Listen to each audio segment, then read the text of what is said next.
Hello दोस्तों, आपका स्वागत है आपके अपने चैनल बालक ज्ञान में। दोस्तों आज हम आप लोग के लिए केमिस्ट्री का इंपॉर्टेंट क्वेश्चन लाए हुए हैं। आपसे रिक्वेस्ट है कि वीडियो अंत तक देखिएगा। तो चलिए शुरू करते हैं। पहला जो क्वेश्चन है, समांगी उत्प्रेरण किसको कहते हैं?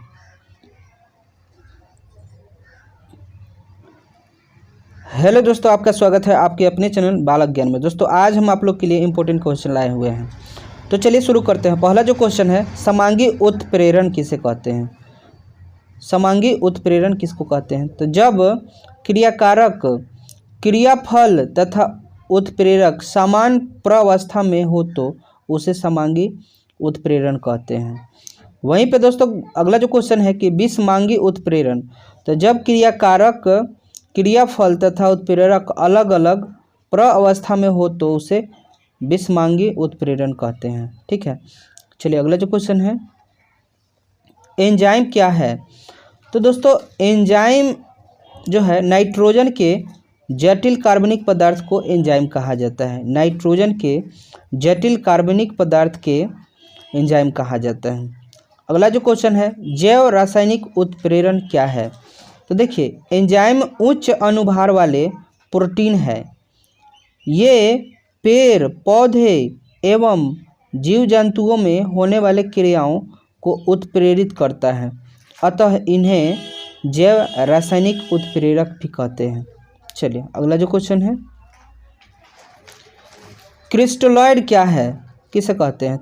वे पदार्थ जो जंतु झिल्ली में से विसरित हो जाती है, वे पदार्थ जो जंतु झिल्ली में से विसरित हो जाती है उन्हें क्रिस्टलॉइड कहा जाता है। अगला जो क्वेश्चन है, कोलाइड किसे कहते हैं? तो वो पदार्थ जो जंतु झिल्ली में से विसरित नहीं होते हैं कोलाइड कहलाते हैं। ठीक, चलिए अगला जो क्वेश्चन है, पायस क्या है? दोस्तों पायस समझिएगा, पायस एक ऐसा कोलाइडी है जिसमें परिक्षेपित पदार्थ और परिक्षेपण माध्यम दोनों द्रव होते हैं। जैसे दोस्तों क्या होता है ना कि कुहासा आप जानते हैं, उसमें दोनों द्रव के रूप में रहता है, जल के बूंद और वो धुआं द्रव, ये होता है पायस। टिंडल प्रभाव, जब कोलाइडी कणों में प्रकाश पुंज गुजारा जाता है, जब कोलाइडी कण, जैसे मान लीजिए दूध है, उसमें प्रकाश गुजार रहे हैं, यहाँ पर लाइट मार रहे हैं, ठीक, तो प्रकाश पुंज के लंबवत, तो उस लाइट के लंबवत देख रहे हैं, देखने पर प्रकाश पुंज का पथ चमकीला दिखाई देता है, उसी को हम लोग टिंडल प्रभाव कहते हैं। देखिए जब कोई कोलाइडी विलयन है, ठीक, इसमें हम प्रकाश डाल रहे हैं और उस प्रकाश के लंबवत देखते हैं तो वो पथ जो है चमकीला दिखाई देता है, टिंडल प्रभाव कहलाता है। ठीक, चलिए अगला जो क्वेश्चन है, ब्राउनियन गति, कोलाइडी कण परिक्षेपण माध्यम में सीधी रेखा में इधर उधर गति करते रहता है, इसी गति को ब्राउनियन गति कहा जाता है। देखिए कहने का मतलब है कि ब्राउनियन, जब कोलाइडी कण है उसमें प्रकाश जो है इसे तिरछी गति करती है, इधर उधर गति करते रहता है, तो हम उसको बोलते हैं ब्राउनियन गति। ठीक, अगला क्वेश्चन जो है, अस्कंदन, तो कोलाइडी कणों को अवक्षेप में बदलने की क्रिया को अस्कंदन कहा जाता है। अगला क्वेश्चन जो है, विद्युत कण संचलन किसे कहते हैं?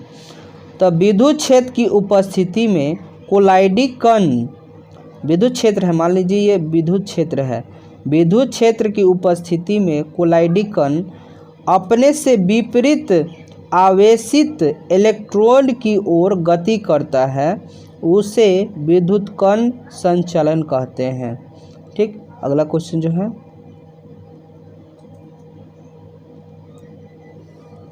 देहली ऊर्जा, किसी रासायनिक अभिक्रिया के लिए यह आवश्यक है कि क्रियाकारकों के अणुओं के पास निश्चित न्यूनतम ऊर्जा होनी चाहिए जिससे कि वे क्रियाफल में बदल जाए, इस ऊर्जा को देहली ऊर्जा कहते हैं। अगला क्वेश्चन जो है, सक्रियण ऊर्जा, जिन अणुओं की ऊर्जा देहली ऊर्जा से कम होती है वे अपनी ऊर्जा को देहली ऊर्जा के बराबर करने के लिए कुछ अतिरिक्त ऊर्जा ग्रहण करता है। इस ऊर्जा को सक्रियण ऊर्जा कहा जाता है। अगला क्वेश्चन है पृष्ठ रसायन, पृष्ठीय रसायन। तो पृष्ठ रसायन क्या है? तो रसायन विज्ञान की वह शाखा जिसके अंतर्गत ठोस या द्रव की सतह पर होने वाले परिवर्तनों तथा क्रियाविधि का अध्ययन किया जाता है, पृष्ठ रसायन कहलाता है।